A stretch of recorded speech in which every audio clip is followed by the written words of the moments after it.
산불이 심각한 가운데 뭉클한 영상을 보게 됐습니다. 호주 산불을 진압하는 데 도움을 주고자 미국의 베테랑 소방관들이 시드니 공항을 통해 입국하는 영상이었는데요. 영상에는 입국하는 미국의 소방관들을 향해 박수와 함께 환호성을 지르는 모습이 담겨 있었습니다. 눈물을 흘리는 호주인도 보였죠. 미국과 호주는 지난 15년 동안 산불로 인한 재앙이 있을 때마다 서로 소방 인력을 교환해 도와왔습니다. 사실 소방관들에게야 불을 끄는 것이 주된 임무이니 뭐가 다를까 싶겠지만 한 번도 그 지역에 살아보지도 또 그곳의 산불을 진압해보지도 않았기에 익숙하지 않은 환경에 긴장한 모습을 보이는 소방관도 있었습니다. 미국을 비롯한 다른 국가에서도 자발적으로 호주 산불 진압에 투입되기를 희망하는 지원자들이 늘어나고 있다는 소식도 있네요. 이미 캐나다, 뉴질랜드 역시 호주에 자국 소방관 수백 명을 보냈고 또 싱가포르도 다수의 소방관과 군 인력을 보냈던 것으로 알려져 있습니다.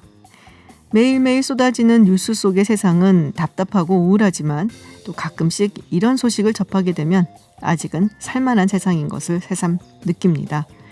뭔가 답답한 월요일, 희망이 담긴 소식 전해드렸습니다.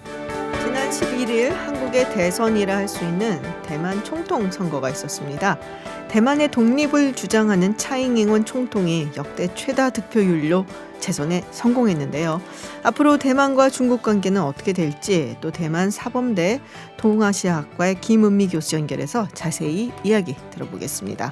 교수님 안녕하세요. 네, 안녕하세요. 네, 57.1% 역대 최다 득표율로 차잉잉원 총통이 재선에 성공했습니다. 이번 선거가 세계의 주목을 받았어요. 친중이냐 반중이냐 뭐 이런 구도로 진행이 됐는데 대만 선거 분위기는 어땠는지 좀 전해주세요.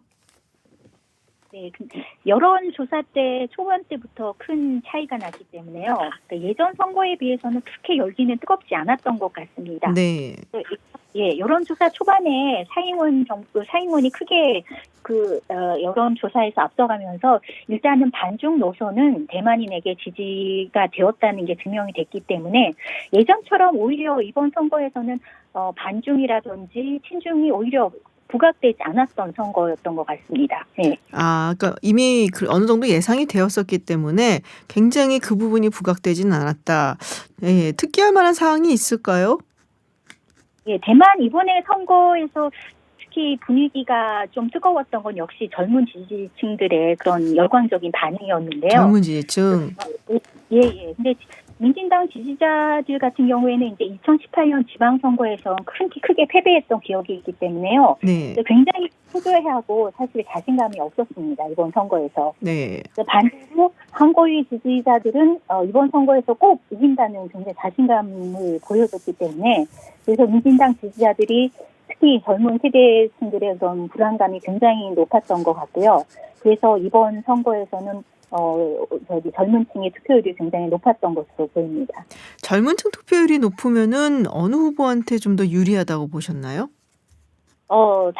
젊은 후보층의 투표율이 높은 것은 당연히 차잉원 후보한테 굉장히 유리한 구도였습니다. 예. 왜 그런가요? 예, 이게 지금 대만 같은 경우에는 이제 대만 선거가 세대 간의 대결이라고 이렇게 불리기도 했었는데요. 사실은 대만에서는 이제 4개의 에스닉 그룹이 이제 국민을 형성을 하고 있다고 하는데요. 네네. 그러니까 17세기 이후에 중국에서 건너온 한족들, 네. 대부분 이제 복건성 남쪽에서 와서 이제 민남인이라고 하는데요. 그리고 이제 중국 중원에서 이제 광동성 쪽으로 건너왔다가 대만으로 이주해온 객가인 이렇게 두 가지 그룹은 이제 본성인이라고 하고요. 본성인. 세 번째로 예 본성인이라고 하고 그 다음에 이제 1949년 장개석 정부하고 같이 온 사람들은 외성인이라고 합니다. 본성인과 외성인. 예. 그리고 대만 원래 거주하고 있던 원주민들도 있고요. 그래서 4가지 이렇게 민남인, 객가인, 그다음에 외성인, 원주민 이렇게 4가지 그룹으로 이렇게 나눠졌는데요. 사실 민남인들은 그 세대에 거의 관계가 없이 차잉원 지지율이 굉장히 높습니다.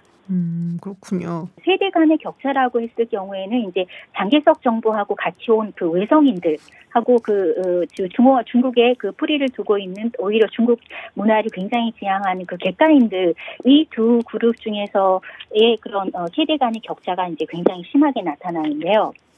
이 두 그룹 같은 경우에는 이제 그 장년층 같은 경우에는 중국에 대한 그런 상수와 그리고 중국에 대한 그 끈을 굉장히 강조하기 때문에 중국하고의 연결을 굉장히 중시하는 반면 젊은층 같은 경우에는 이제 뭐 대학 교육에서도 그렇고 이제 민주화 교육을 이제 민주화를 몸소 이제 체험을 하다 보니까 민주화에 대한 그런 가치라든지 대만인이라는 자기의 그런 아이덴티티 아니면 정체성을 굉장히 강조하는 그런 추세가 있습니다. 그래서 이번 선거에서는 그 세대 격차라고 했을 경우에는 그 외성인들과 이제 그 객가인들의 그런 세대 격차라고 볼 수 있습니다. 네. 그러니까 민주화와 대만인의 정체성을 강하게 가지고 있는 젊은 세대가 대거 참여를 하면서 차잉잉원 총통한테 훨씬 유리하게 작용을 했다라는 말씀이신데요. 네, 차잉원 총통 2016년 선거에서 처음 총통 자리에 올랐고 당시에도 상당히 획기적이었어요. 여성으로서 처음이었고 또 학자 출신이잖아요, 원래. 그리고 굉장히 좀 진보적인 성향을 가지고 있고 대만의 독립 이야기를 했는데 정작 총통이 되고 나서는 그렇게 독립 이야기는 많이 꺼내진 않았습니다. 어떤 인물이고 어떻게 평가를 받는지 짤막하게 좀 소개 좀 해주세요. 예, 사실 차잉원 정부는 거의 독립을 얘기를 하지는 않습니다. 자기가 얘기할 때 중화민국 대만 정부라고 얘기를 하거든요. 네. 그래서 많이 이제 그 편향이 이제 중간쯤으로 이제 이동이 됐어요. 이제는 전혀 독립을 주장을 하는 건 아니고요.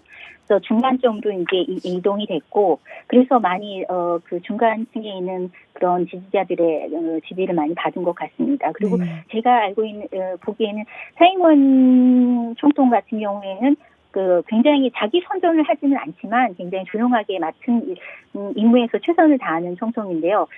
진보적인 성향을 가진 정치가이다 보니까 뭐 이런 거를 이제 추구를 하고 실현을 하려고는 하지만 그게 실현을 다 할 수 있는 건 아니거든요. 그러니까 모든 세계에 있는 정부의 그런 진보 성향을 가진 정치가들이 대통령이 된다고 해서 자기가 가지고 있던 진보적인 가치를 다 실현할 수 있는 건 아닌데 그렇죠. 대만 같은 경우에는 이게 많이 실현이 됐다고 봅니다. 노동법이라든지 국민연금 개혁이 됐다든지 동성 결혼법이 지금 아시아에선 처음으로 이제 그게 법안이 통과가 됐거든요. 맞아요. 네. 네, 그런 거를 보면은 이제 진보 성향을 가지고 자기가 가지고 있는 그 가치들을 실현을 하려고 노력하는 총통이라고 생각합니다. 그렇군요. 많은 사람들이 그런 얘기를 했어요. 지난 6월부터 시작되었던 홍콩의 민주화 시위 운동, 이게 이제 대만 선거에 아주 결정적인 역할을 할 것이다라고 했는데 그렇게 보고 계신가요? 예, 당연히 홍콩의 민주화 시위가 대만 선거에 당연히 많은 영향을 끼쳤다고 봅니다. 네. 하지만 그게 정말로 결정적인 영향이었느냐라고 생각했을 때는 저는 그렇게 결정적이었다고 생각을 하지는 않아요. 그렇군요. 아까 말씀드린 것처럼 이제 대만에서 지금 차잉원 정부가 계속 그 지지율에서 처음부터 굉장히 앞서갔기 때문에 중국하고의 거리를 둔다는 것에 대해서는 대만인들이 거기에 대해서는 다 찬성을 표방한 상황이었기 때문에 오히려 차잉원이 가진 그런 지도자의 매력이라는 게 더 큰 영향을 끼쳤다고 봅니다. 그 선거전 그리고 또 특히 주의해야 될 게 양쪽 진영에서 하는 선거전이 굉장히 틀렸는데요. 한국이 같은 경우에는 그 인신 공격이라든지 그 있지도 않은 사건들은 이제 유포를 한다든지 아니면 이제 그 세대 간이라든지 갈등과 대립을 강조하는 그런 선거전을 펼쳤는데. 차잉원 정부 같은 경우는 이제 민주화 가치를 이제 중시를 하는 그런 선거전을 펼쳤습니다. 그래서 이게 또 홍콩 민주화 시위와 연결이 되면서 젊은 지지자들의 표도 이끌어내고 그 차잉원이 가진 지도자로서의 그런 매력도 강조하는 그런 선거전이 됐다고 생각합니다. 그렇군요. 그러면은 이번 선거 결과가 대만의 독립을 원하는 국민들의 결과다 이렇게 보기는 조금 힘들 것 같네요. 어쨌든 중국의 홍콩처럼 중국으로 편입이 되는 것에 대한 상당히 두려움이 있고 원하지 않는다라는 그런 의지의 표현 정도는 될 수가 있겠네요. 예, 그렇죠. 지금 만약에 차잉원에게 투표를 한 젊은 층들에게 물어본다면 그 대만을 독립을 원하냐고 물어본다면 그렇게 원한다고 대답하는 사람들은 거의 없을 거예요. 그래서, 예, 젊은 층들도 지금 가장 원하는 건 현상 유지라는 현상 것인데요. 유지. 예, 현상 유지라고 하는 게 꼭 대만이 독립하지 않는 게 현상 유지뿐만이 아니라 중국과의 통일되지 않는 것도 이제 현상 유지거든요. 그래서 중국과의 거리를 유지하는 것도 현상 유지에 포함이 되기 때문에 차이원이 이번에 그 대통령 선거에서 총통 선거에서 승리한 것도요. 그러니까 대만 내부에서는 이제 중화민국의 가치를 중시하는 사람들이 있습니다. 그래서 네. 중국 공산당과의 거리를 두고 그 예전에 그 반공 세력들과 좀 비슷한 그런 성향의 사람들인데요. 그래서 대만 독립을 지지하지 않고 중화민국을 지지하지만 중국과는 이제 거리를 두고 싶어하는 사람들. 그런 사람들의 지지를 받았던 것도 아주 큰 역할을 했던 것 같습니다. 그렇군요. 아무래도 뭐 대만 독립 이야기를 한다면 중국으로부터의 후폭풍을 견디기도 쉽지 않을 것이고 지금 현재의 어떤 거리를 두는 중화민국의 정체성을 가지면서 거리를 두는 그런 현상 유지를 원한다라는 말씀이신 것 같은데 사실 그런 얘기 많이 하잖아요. 하나의 중국, 원 차이나 폴리시라고 해서 대만을 국가로 인정을 한다는 것에 대해서 중국이 상당히 강력하게 반발을 하고 또 그 부분에 대해서는 뭐 결코 묵도하지 않는 그런 모습들을 많이 보여왔는데 중국과 대만과의 관계는 홍콩이나 마카오하고는 상당히 다르죠. 그죠? 네. 그 부분에 대해 잠깐 설명을 해주시겠어요, 교수님께서? 예. 대만 같은 경우에는 이제 1949년에 국민당하고 이제 공산당의 이제 내전에서 이제 국민당이 1949년 패배하면서 그 국민당 정부가 대만으로 이전해 온 네. 그런 케이스. 그래서 이전해 오면서 이제 만들어진 정부입니다. 그래서 국가 명칭이 정확히는 이제 중화민국이고요. 이 중화민국은 사실은 1912년에 세워진 그 중화민국 정부가 대만으로 오면서 계속 이어진 그런 정부라고 보시면 됩니다. 네. 그래서 1971년 12월까지는 이제 유엔의 회원국이었어요, 사실은. 네네. 예. 그리고 안전 보장 이사회의 일원이었고요. 네. 그래서 1971년 12월에 유엔 회의에서 이제 중국 대표권이 중국으로 이전이 되면서 이제 중화민국 정부는 유엔을 탈퇴를 했습니다. 네. 자신 탈퇴를 하면서 이제 그러면서 이제 국가로 인정을 받지 못하게 되었는데요. 그래서 이게 사실 중화민국 역사에서는 가장 그 안타까운 역사의 한 장면이죠. 만약에 그때 유엔에서 탈퇴를 하지 않고 유엔에 남을 기회를 찾았다면 지금에도 충분히 국가로 인정을 받을 수 있는 상황이었다고 생각이 되는데요. 네. 그때 탈퇴를 하고 네. 1992년엔 8월까지는 한국하고 대만도 이제 국교를 수립을 하고 있었죠. 네. 예. 그래서 대만과 중국과 대만과의 관계를 이제 어떻게 볼 것이냐 이렇게 생각했을 경우에 역시 그 주권 독립국가 대 독립국가로 봐야 한다는 게 제 생각입니다. 그래서 유엔의 회원국이 아니라는 이유로 인정을 받지는 못하고 있지만 국가가 가진 요소들은 대만은 전부 만족을 시키고 갖추고 있는 상황이기 때문에 홍콩과 마카오와의 네. 상황하고는 전혀 다른 상황이죠. 네. 근데 중국 측에서는 이제 일국 양제 방식을 대만에도 적용을 하려고 하고 또 작년에 시진핑 주석이 상당히 강하게 이야기를 했었단 말이에요. 근데 이게 일단은 좀 브레이크가 걸린 상황인 것 같고 그래서 이제 중국 정부 측에서는 차이잉원 총통 재선을 축하한 국가들한테 강력하게 항의를 했어요. 하지 말라고 또 이야기를 하고 중국은 앞으로 어떻게 나올 것 같은가요? 차이원总统은 지금 중국하고의 관계를 봤을 경우에는 역시 지금 선거 끝난 다음에도 이제 자기가 중국의 정책에 대해서 이제 어떻게 펼칠 것이라는 거에서 얘기를 했었는데요. 그때도 강조하는 게 이제 현상 유지 정책을 계속 네. 유지를 하고 할 거라고 이제 강조를 했는데요. 그래서 근데 그 중국이 과연 대만에 대해서 이제 어떤 식으로 이제 정책을 펼칠 것이냐가 지금 굉장히 주목이 되는 네네. 상황인데요. 네, 지금 대만 같은 경우에는 중국의 이제 지금 차이원 총통 같은 경우에는 지금 참고할 전례가 없습니다. 네, 지금 민진당이 연임한 건 지금 대만 역사상 이제 두 번째고요. 그 전에는 첸슬빈总统이 연임을 했었는데 아주 극소수의 차이로 이제 그 승리를 했고 그리고 국회도 반수를 넘지 못했어요. 그래서 국민당이 국회에서 큰 영향력을 발휘했을 때이기 때문에 중국 같은 경우에는 그때는 이제 춘세비엔을 무시를 하면서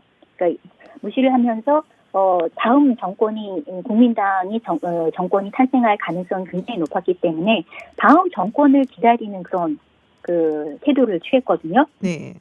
근데 차이원 총통 같은 경우에는 지금 역사상 가장 많은 득표 수를 기록을 하면서 그리고 총통이 당선이 됐고 그리고 민진당이 국회의 과반수를 차지를 했습니다. 예, 그리고 친중국 정당인 국민당이 그러면 다음 선거에서 또 회생할 가능성이 있느냐? 네네. 이렇게 봤을 경우에는 크게 회생할 가능성이 지금 그렇게 크게 보이진 않고 있거든요. 네. 그래서 이런 상황에서 중국이 어떻게 예전과 같은 태도를 취할 것인지에 대해서는 지금 굉장히 지켜봐야 하는 상황인데요. 네. 꼭 그렇지 않을 가능성도 있습니다. 어.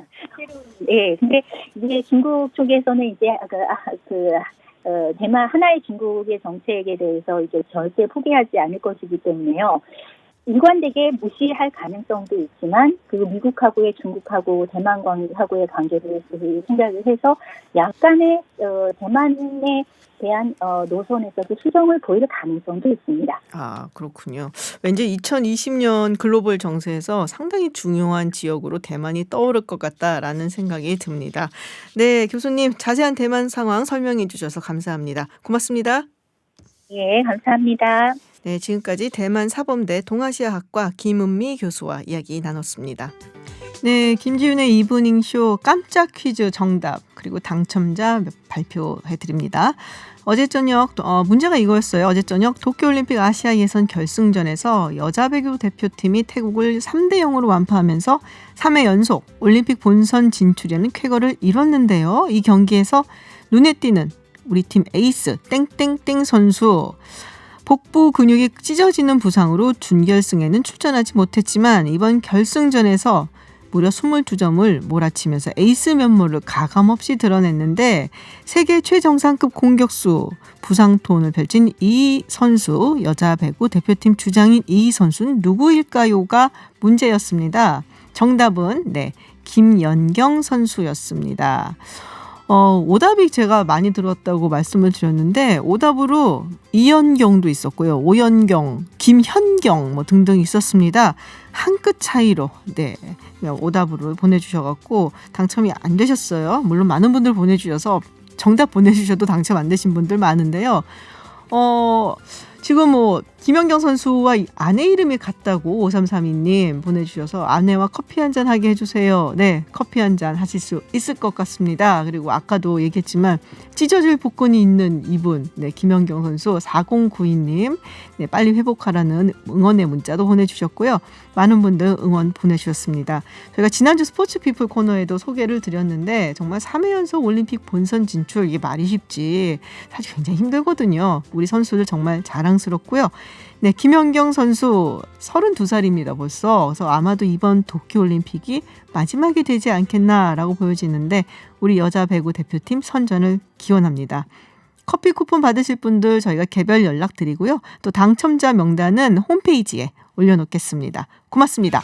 네, 정의당 김종대 의원과 함께하는 정치 사우나 시간인데요. 지금 국회에 가 계십니다. 그래서 전화 연결이 되어 있습니다. 안녕하세요, 의원님. 네, 안녕하세요. 네, 지금 어디세요? 본회의장 바로 밖에서 그 인터뷰를 위해서 조용한 그 장소를 찾았고요. 네네. 지금 국무총리 임명동의안 개표를 하고 있기 때문에 막간의 인터뷰를 하고 있습니다. 막간의 인터뷰를 저희와 해주시고 계십니다. 어떻게 될 것 같으세요?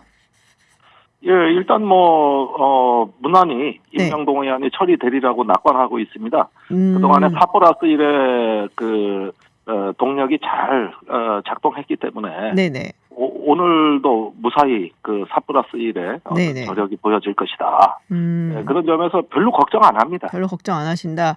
검경 수사권 조정을 위한 형사소송법 이것도 처리가 될까요? 이 부분도 걱정 안 하시나요? 예, 오늘 자유한국당 전략이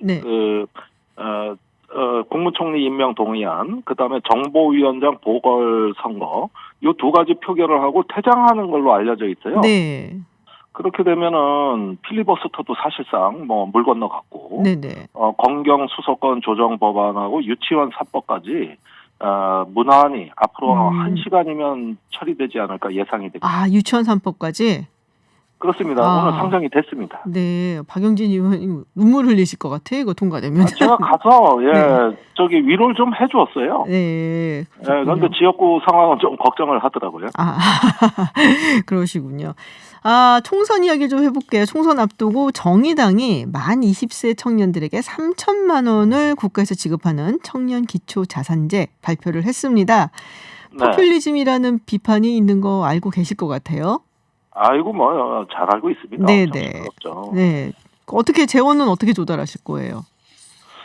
우리나라에 이제 상속세로 연간 세수가 한 8조에서 10조 됩니다. 네. 근데 원래 이 상속세로 걷어들이는 돈의 취지가 이 상속세를 걷어가지고 우리 이 돈을 재원으로 해서 사회 상속을 해주자는 취지예요.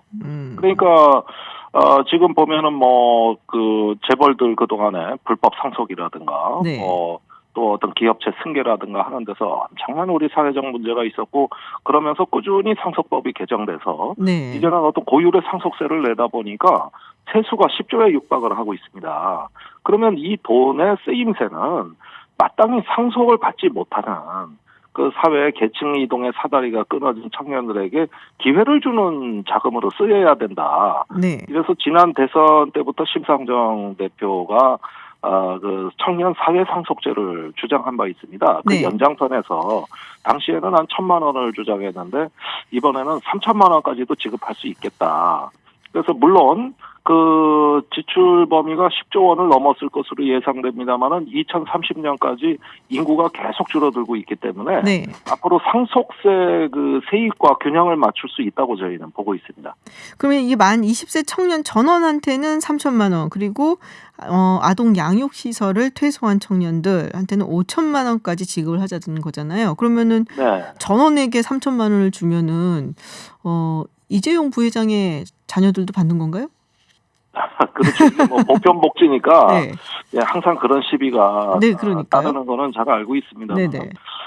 우리가 아동 수당이나 노인 수당과 같이 어떤 그 보편적 복지 제도라는 것은 부자와 가난한 자를 나눠가지고 위화감을 느끼게 하면은 결국 정책이 실패하거든요. 그리고 사실은 누구나 이렇게 공히 사회로부터 상속받는다는 어떤 그 존중받는 어떤 그 예우 또 네. 자기네 자존감의 문제가 있기 때문에 이것은 보편적 복지 차원에서 저희가 설계를 하고 구상을 했습니다. 그렇군요. 이게 만 18세 청소년들이 투표권을 갖게 되잖아요. 네. 그거 노리고 했다는 얘기도 있어요. 아니 솔직히 정치가 네. 그런 어떤 표를 의식하지 않았다고는 말씀드릴 수가 없겠죠. 예. 그러나 이렇게 한번 생각해 보시죠. 청년들에게 이렇게 지급하는 저는 이건 사람에 대한 투자라고 보는데 네. 우리나라에서 그 도로 깔고 철도 놓고 건물 짓고 하는 SOC의 수십조 또 국방비에도 이제 올해부터 50조가 넘는 돈 이렇게 뭔가 사업을 벌리는 데는 대규모 자금이 들어가면 사람들이 다 박수를 치는데 왜 사람에 대해서 투자하는 데 대해서는 우리 사회가 이렇게 인색하고 포퓰리즘이라고 하는가. 저는 재벌 퍼주기가 또 지금 기술 개발, 미래의 어떤 핵심 기술 개발한다고 결국은 재벌 퍼주기도 지금 진행되고 있고 이런 돈들에 대해서는 국민들이 아까워하진 않습니다. 그런데 사실은 사람행에 대한 투자가 미래 세대의 인적 자원을 개발하고 기회를 더 줘서 우리 미래의 어떤 혁신 인재를 길러내는 데는 어떤 그 사회의 자본이 필요하거든요. 네. 그런데 우리나라 청년이 대학을 졸업해가지고 취업 전에 평균 빚이 3,400만 원입니다. 그래서 3천만 원 나오신 건가요?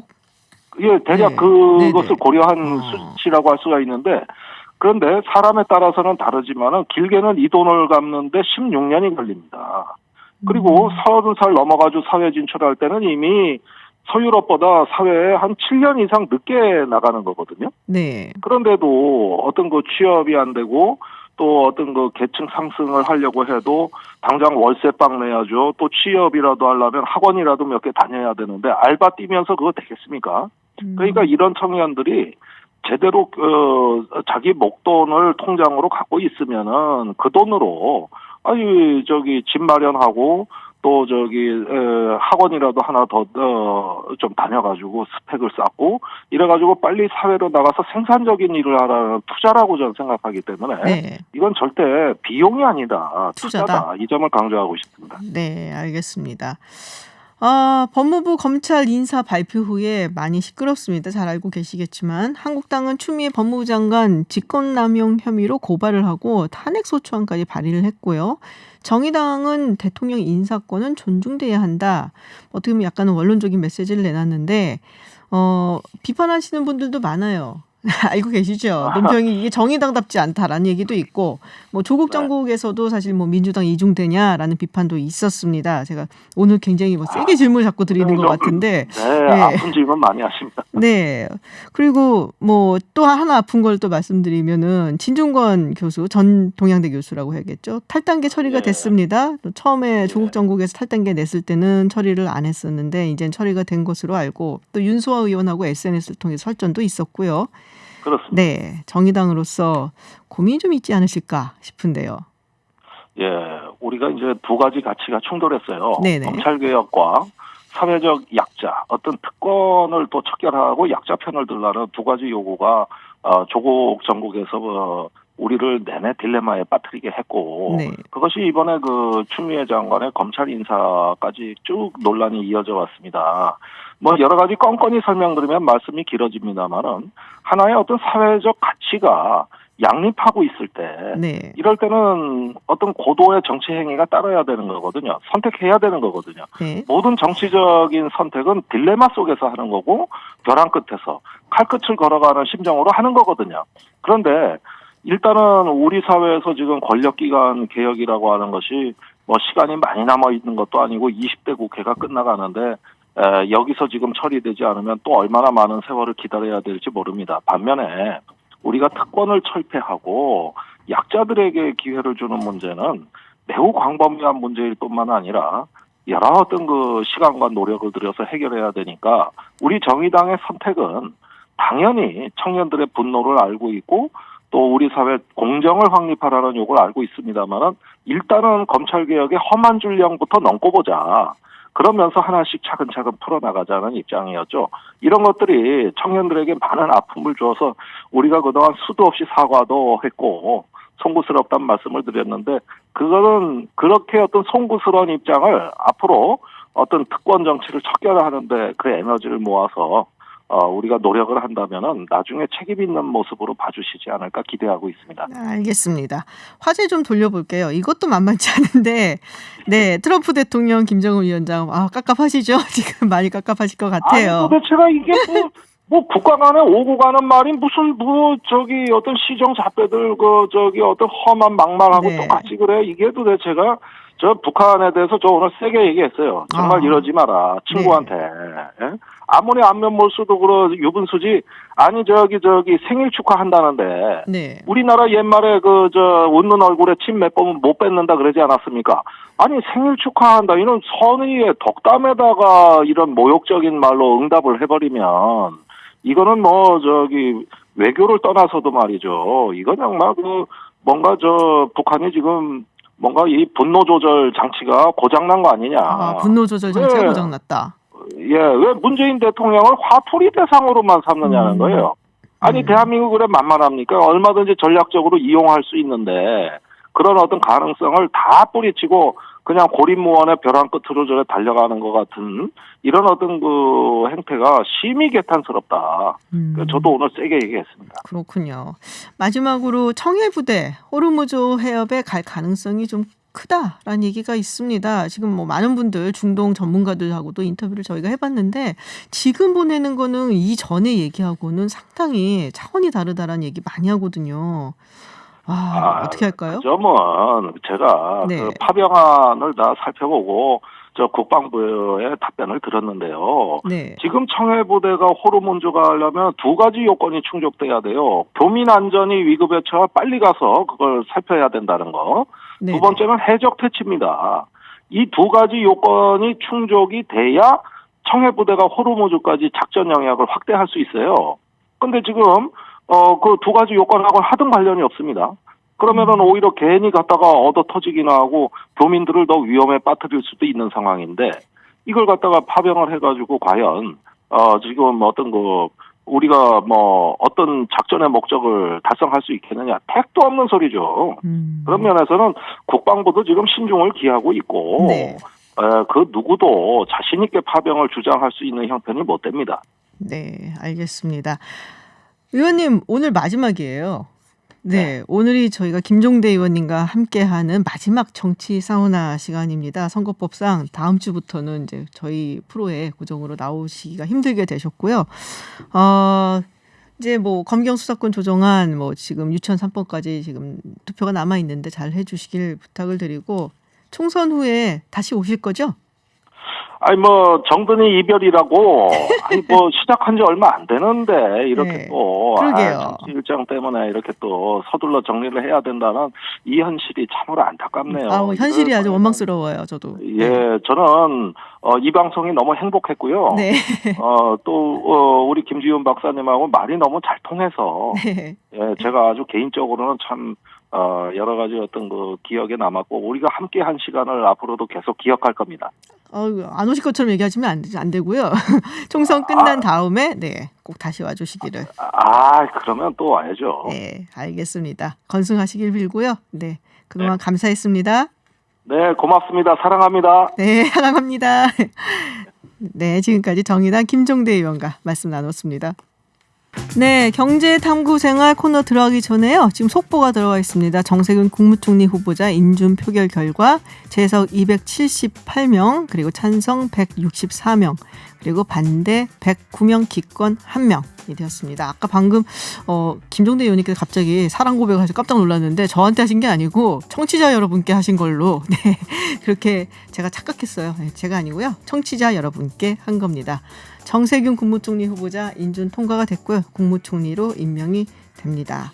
네, 그럼 경제탐구생활 시작해 보겠습니다. 우리 정부가 일명 수소경제 활성화 정책 이미 추진한 지 1년이 됐고 그간의 성과를 발표를 했는데요. 미래 먹거리 산업이 될 거다라고 하는 수소산업 여러 이야기들 나눠보겠습니다. 머니투데이 방송의 권순우 기자 나오셨습니다. 어서 오세요. 예, 안녕하세요. 머니투데이 방송 권순우 기자입니다. 네, 오늘 정부 발표도 있었는데 기자님이 특별히 많으시다고 관심이 수소에. 예, 제가 그 로드맵 1년 지켜본 기자 네네. 중에 꽤 많이 본 기자 중에 한 명일 거예요. 제가 수소전기차 시대가 온다라고 깨알 같은 홍보. 수소전기차 시대가 온다. 그 깨알 같은 책을 홍보. 한 권 쓰면서 네. 그 수소산업 분들을 굉장히 많이 만났었어요. 1년 네네. 동안. 그래서 굉장히 좀 많은 변화들을 좀 몸소 체감하고 있습니다. 그러시군요. 그러면은 뭐 이 분야에서는 완전 전문가다라고 할 수가 있어야 될 것 같은데 이 수소경제, 수소산업 이게 좀 생소해요. 예. 저는 이렇게 뭐 그 원소 기호 막 생각나고 그러거든요. 맞아요. 예. 당장에 그 산데 가장 가깝게 떠오르는 건 수소 자동차. 예. 자동차라고 하는데 일단은 이제 이게 어떤 건지 좀 설명을 해주셔야 될 것 같아요. 수소차, 뭐 수소산업 어떤 건지. 그러니까 수소산업은 기본적으로 에너지 산업이에요. 네. 그러면 에너지 산업하고 파생되는 게 뭐가 있냐 그러면은 뭐 기름을 차에다 넣으면은 이제 차가 되는 거고 뭐 발전소에서 전기를 만들면 발전 사업이 되는 거고 우리가 네. 집에서 쓰는 보일러 같은 경우는 도시가스가 들어가잖아요. 네네. 그러면은 이게 그 화석연료를 사용하는 그 에너지에서는 CO2가 발생을 해서 지구 온난화를 유발한다라는 그런 우려들을 많이 하잖아요. 네. 그러면은 에너지를 화석연료가 아닌 것을 뭘로 쓸 것이냐 이게 이제 대안으로서 수소 얘기가 나오는 거예요. 그러면 우리가 에너지를 사용하는 모든 것에서 우리가 그 에너지와 관련된 어플리케이션, 뭐 자동차, 뭐 선박, 트럭, 뭐 비행기, 네. 드론, 뭐 지게차, 뭐 우리가 쓰는 이 건물에서 쓰는 전등, 보일러 이런 것들도 다 수소 산업의 일환입니다. 그럼 수소 에너지라는 말씀이세요? 그렇죠. 수소 에너지. 예. 근데 왜 갑자기 우리 수소 산업 이거를 활성화해야겠다 정부가 결정한 이유가 있나요? 왜냐면은 수소차만 해도 세계적인 흐름은 전기차가 아닌가라는 생각을 많이 했거든요. 예. 예. 근데 왜 우리는 수소차, 정부는 수소 산업을 활성화하겠다는 계획을 말한 건지 예. 배경이 뭔가요? 그러니까 그 에너지가 화석연료를 대체할 수 있는 에너지는 네. 지금 현존하는 기술로는 두 가지밖에 없어요. 이제 하나는 원자력. 근데 이거 원전 또 짓기 좀 부담스럽잖아요. 좀 위험하다는 얘기도 있고, 그렇죠. 예, 그러면은 친환경 에너지는 이제 재생에너지밖에 없는데, 네. 그 재생에너지로 이제 전기차를 굴린다는 게 어떤 친환경적인 발상이잖아요. 네네. 근데 전기차 같은 경우에 태양광이나 풍력은 뭐 태양광은 해가 뜰 때만, 풍력은 바람이 불 때만 쓸 수 있잖아요. 그렇죠. 그러면 그 전기를 보관하고 이 보관한 전기를 또 옮겨가고 이런 게 굉장히 어려워요. 전기 같은 경우는. 왜요? 그 예를 들어서 호주 같은 나라에 사막이 엄청 넓거든요. 네. 근데 거기다가 이제 태양광 패널을 쫙 깔면 그럼 뭐 한 3만 기가 정도의 발전을 할 수 있다고 해요. 네. 1기가가 보통 원전 1기 정도 얘기하거든요. 우와. 그럼 원전 3만 개 정도가 만드는 전기를 만들 수는 있어요. 예. 그럼 그 전기를 우리나라로 옮기려면 네네. 그 바닷가에다가 전봇대를 다 세울 수는 없잖아요. 그러면 안 되죠. 예. 네. 그러면은 그 전기는 옮길 수가 없기 때문에 그 전기를 옮기는 용도로 수소를 만들 수가 있어요. 전기로. 되게 특이한 처음 들어봤어요. 그런데 전기를 옮기는 용도로 수소를 만든다. 예, 예. 음. 그리고 해가 떴을 때 전기를 만들었는데 이거는 전기는 또 바로바로 써야 되거든요. 네네. 근데 밤에 쓴다거나 네. 아니면은 겨울에 쓴다거나 네. 이러려면 보관을 해야 되잖아요. 그럼 그 전기로 뭐 물을 전기 분해한다든지 해가지고 그 전기를 보관하거나 옮기거나 이런 용도로 쓸 수가 있어요. 그리고서 이게 그 지금은 그 재생에너지가 그렇게까지 많지 않거든요. 네네. 그러니까 지금 딴에는 뭐 재생에너지 지금 쓸 전기도 없는데 그걸 뭐하러 보관하냐 뭐 이렇게 생각할 수 있어요. 그럼 그 전에 재생에너지가 많아지기 전 단계에서는 석유에 비해서는 친환경 에너지로 평가되는 가스로 수소를 만들 수 있고 재생에너지가 정말 많아지면은 재생에너지로 또 수소를 쓸 수 있고 그래서 뭔가 이게 보완제로서의 수소가 굉장히 좋은데 여기서 우리나라가 왜 이걸 하냐? 정말 제가 수소산업계를 돌아다녀 보면은 이 수소산업을 수십 년 동안 해오신 분들이 되게 많아요, 우리나라에. 그래요? 예, 그래서 이게 시장 사이즈가 커지지 않았기 때문에 별로 드러나진 않고 있지만 전 세계적으로 환경 규제가 강화되면서 친환경 에너지에 대한 수요가 폭발적으로 늘어나고 있거든요. 네. 근데 우리나라 배터리 산업이 한 몇십 년 하는 동안 정말 빛을 못 보다가 최근에 전기차가 확 커지면서 시장이 커지고 있잖아요. 네. 수소 산업도 마찬가지예요. 이게 지금은 아직 그렇게까지 확장된 시장은 아니지만 그동안 우리나라가 쌓아온 경쟁력이 있기 때문에 이게 팍 터졌을 때 우리가 바로 이 시장을 점유를 해야 된다라는 취지에서 정부가 추진하고 있는 겁니다. 약간 이제 준비를 하기 위해서 예. 미래 언젠가 터진다. 그러니까 예. 그때를 대비해서 우리가 이걸 계속 발전을 시켜 나가야 된다라는 준비 그쵸. 차원에서 투자를 하고 있다라는 말씀이신데 예. 원래 지금 계속 세계적으로 지금 흐름이 수소 산업 쪽으로 가고 있는 건 맞나요? 그러니까 수소 산업이라는 건 아까 말씀드렸던 것처럼 화석연료에서는 가스랑 같이 갈 수 있고 재생에너지에서는 또 그 재생에너지랑 같이 갈 수 있다고 말씀드렸잖아요. 네. 근데 이게 자꾸 이제 불신을 하게 되는 건데. 그래서 그런 얘기 많이 들었거든요. 저도 사실은. 그러면은 일본 같은 나라는 사실 글로벌하게 신뢰도가 꽤 높은 나라잖아요. 네. 근데 거기도 이번에 도쿄 올림픽을 거의 수소 올림픽으로 치르겠다고 하고 있고. 수소 올림픽? 예. 모든 에너지를 수소로 한번 해보겠다라고 하고 있고 2022년에 중국에서 올림픽을 하는데 거기도 수소 버스 한 3,000대 공급하면서 하겠다고 중국도 하고 있고 그리고 이것도 이제 올해 독일 정부가 수소 경제 로드맵을 발표를 할 거예요. 네. 이게 독일 정부가 정부 차원에서 특정 산업을 지원한 경우가 거의 없어요. 그런데 이번에 독일 정부가 공격적으로 이 수소를 하려고 하고 있고 그럼 우리나라가 정말 잘하고 있는 거 맞아라는 생각이 드는데 이 모든 그 국가들이 한국과 손을 잡으려고 하고 있고 아까 말씀드렸던 호주 같은 경우도 최고의 글로벌 파트너로 한국을 선정을 하고 있어요. 네. 그래서 이게 아직까지 우리 눈에 보이지 않기 때문에 이게 뭐 될까 안 될까를 얘기하고 있는데 뭔가 프론티어한 정부라든지 기업들은 이미 다 참여해 있습니다. 그 수소위원회 같은 기업들이 참여한 데 보면은 뭐 예를 들어 쉘 같이 오일 메이저들이 있잖아요. 어디 형이 여기 왜 있어? 형은 정유산업 하셔야 되는 거 아니야? 정유산업은 약간 반대 아니에요? 네. 그러니까 그런 분도 들어와 있고 예를 들어서 뭐 기차 만드는 떼제베 기타 만드는 알스톰 같은 경우도 그 위원회에 참여하고 있고 그리고 뭐 디젤 엔진계의 마피아 고시 디젤 엔진이요? 네. 형은 여기 있으면 안 되는 거 아니야? 안 되는 완전히 다 거기 수소위원회에서 함께하고 있고 거기서 현대차하고 파트너십을 맺고 있어요. 그렇군요. 예. 자, 그러면은 수소경제 1년간의 성과 어떤 것들이 있나요? 그러니까 수소 1년간의 성과라고 한다면은 이게 수소차가 일단 4,000대 정도 판매가 됐는데 4,000대. 이게 전 세계 1위 판매를 기록하고 있어요. 그리고 그렇군요. 트럭 같은 경우는 처음으로 수출하는 게 올해 1월 2일에 첫 수출에 수소 트럭을 선적해서 유럽으로 넘겼는데 뭐 본격적인 그 수출은 올해 계속적으로 있을 거예요. 그리고 작년에 북미 상용차 박람회라고 미국이 또 이렇게 트럭의 국가 아니겠어요? 나라죠. 그렇죠. 거기서 전 세계에 있는 트럭 회사들이 제일 멋있는 차를 갖고 오는 게 북미 상용차 박람회예요.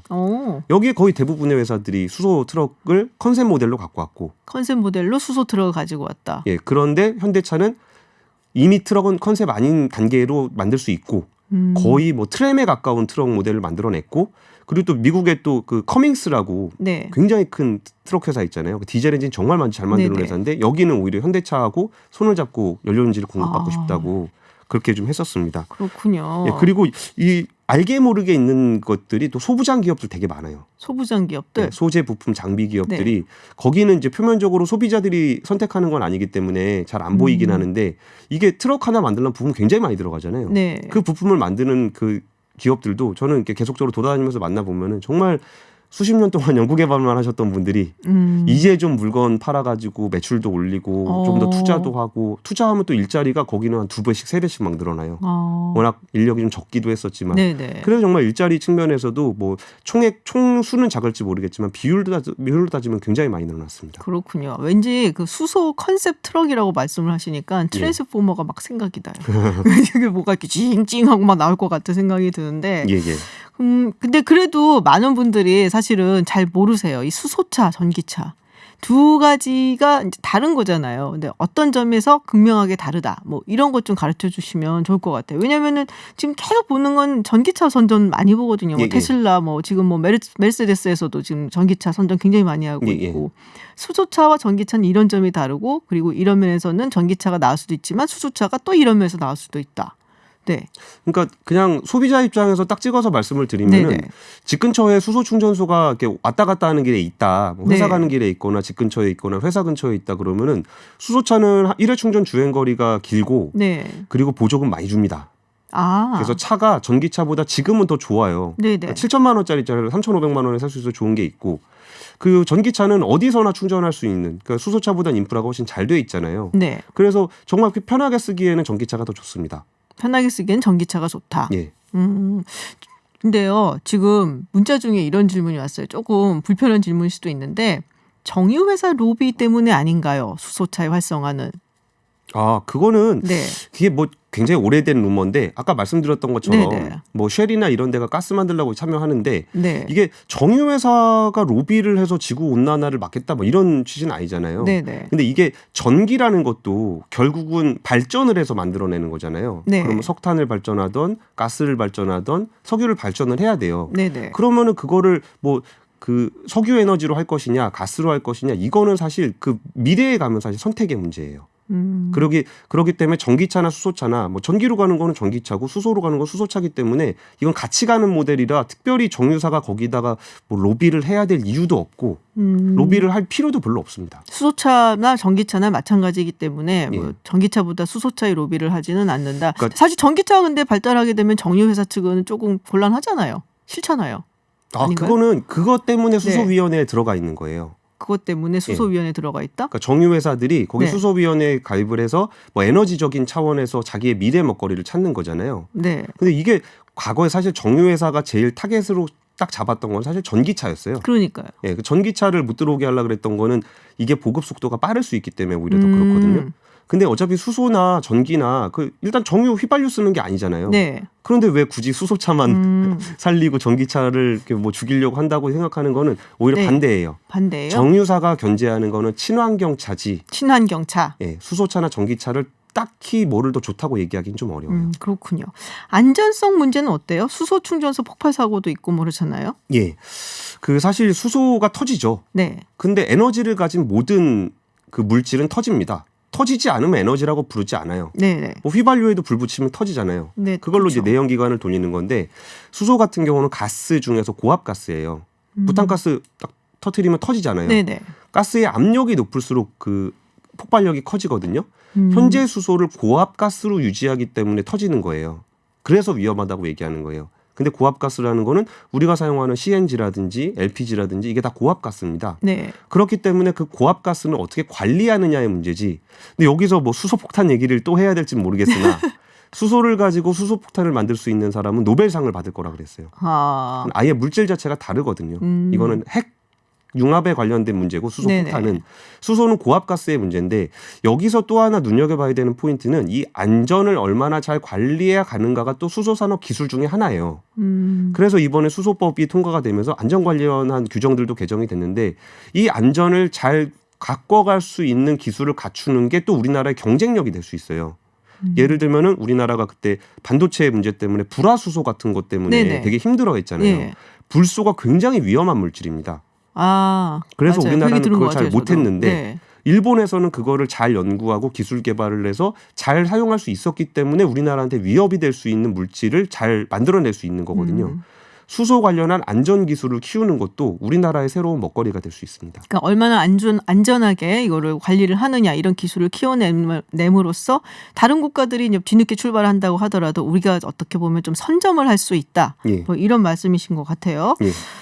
수소법이 지난 9일 통과가 됐다. 몰랐어요. 하도 국회가 파행을 해갖고 수소법이 통과된지 잘 몰랐었는데. 워낙 왕창 또 통과가 돼가지고. 아 맞아요. 네. 그리고 한꺼번에 왕창 통과가 되는 바람에. 예. 근데 우리 기자님은 살펴보셨을 것 같은데 예, 어떤 내용이에요?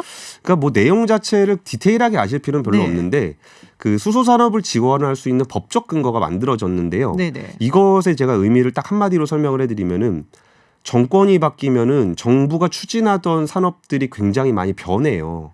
그러면은 조금 하다가 정부 바뀌면 안 하고 네네. 조금 하다가 안 하고 그러는데 에너지 산업은 전기차 테슬라가 2008년에 나왔던 게 이제 좀 팔리기 시작하잖아요. 네네. 그게 11년 됐잖아요. 정권 2번 바뀌었단 말이에요. 네. 이걸 안정적으로 끌고 갈 수 있는 기반을 만들어야 되는데 그 정부가 바뀌는 것에 대한 그 변동성을 줄일 수 있는 것은 법입니다.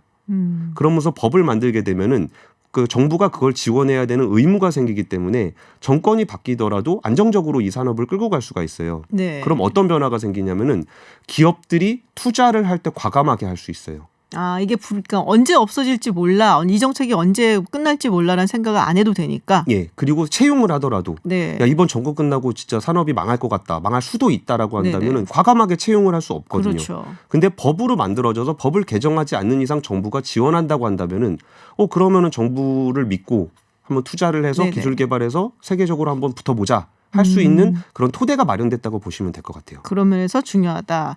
자, 우리 기자님 보시기에 그러면은 향후에 이제 수소 산업도 이제 수소 경제 발전을 위해서 이런 부분에 있어서 노력이 필요하다. 어떤 게 있을까요? 일단은 그 에너지 산업은 소비자들의 수용성이 굉장히 중요해요. 네. 뭐 예를 들어 태양광 발전소만 만들더라도 그거 그냥 태양광 패널인데 주변 사람들 막 되게 싫어하거든요. 거기서 주민들이 반대를 하기도 하고. 왜요? 뭐 이렇게 눈부시다고도 하고, 아, 뭐 보기 안 좋다고도 하고, 네. 뭐 그런 뭐 이렇게 폐기물이 나온다든지 그런 루머들도 막 나오면서 아. 굉장히 이게 그 낯선 에너지에 대해서 반감이 되게 있어요. 그러면 이제 수용성을 높이는 작업이 굉장히 중요한데 수용성을 높이는 가장 좋은 방법은 접해보는 겁니다. 써보는 거예요. 뭐 이렇게 우리가 스마트폰이 뭐가 좋아라고 해보면 한번 써봐 그러잖아요. 네네. 그럼 그게 실제로 수소차를 탈 수 있는 기회가 탑승할 수 있는 기회가 있다면은 한번 타보시면 이거 좋네, 괜찮네. 충전 한번 해보시면 생각보다 별거 아니네. 이런 생각들이 들거든요. 네네. 그리고 수소차가 일단 차가 좋아요. 차를 잘 만들었어요. 네네. 왜냐하면 소비자들이 만족해야 되기 때문에. 그리고 뭐 승차감이나 이런 게 또 내연기관 자동차하고는 전혀 다른 또 승차감을 주거든요. 그렇기 때문에 여길 접하고 익숙해지면 이게 워낙 에너지 산업이나 예산 산업은 일반 소비자가 뭐 적극적으로 뭘 할 수 있는 것이 많지는 않아요. 그런데 관심을 가지고 그러니까 튠베리가 전 세계의 모든 에너지 업자들이 했던 거를 못한 일을 했다라는 네네. 게 사람들의 관심을 이끌어내고 절실함을 줬다라는 거잖아요. 친환경 에너지 산업은 그런 특성들이 좀 있어요. 네. 그래서 뭔가 관심을 갖는 게 굉장히 중요하고 그리고 이번에 2020년 CES에서 다임러가 했던 얘기인데 친환경은 럭셔리의 의무다.